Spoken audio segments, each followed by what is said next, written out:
puna e parë apo firma e parë apo nënshkrimi i parë që do të vendosë unë si kryetar komunit do të jetë revizioni i detajuar ndaj borxhit të krijuar në komunën e Xhelinës. Do duhet që qytetarët njëherë për gjithmonë të kenë qasje të drejtë për drejtë dhe transparente, formën dhe mënyrën se si është krijuar borxhi enorm, borxh për të cilin ditëve në vijim do të flasim me dokumenta oficiale. Do thoni se nëse kryetari aktual ka ndonjë parregullsi edhe do të mbajë përgjegjësi? Ju thash që nënshkrimi apo firma e parë në dokumentin e parë, i cili do të firmoset nga unë, do të jetë kërkesa për revizion. Dhe në bazë të atij raportit do të shohim se çka më tutje.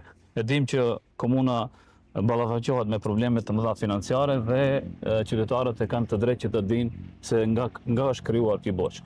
Ndërsa sa ju përket këshilltarëve komunal, është e vërtetë që gati, nëse nuk gaboj, afër 3 vjet ka shumë këshilltarë të cilët janë pa pagesë, pa pagat e tyre, pa paushallet e tyre dhe shumica e këshilltarëve e kanë lëndet e tyre i kanë në përmbarues, përfshirë këtu edhe këshilltarët nga radhët e udhëheqësisë aktuale.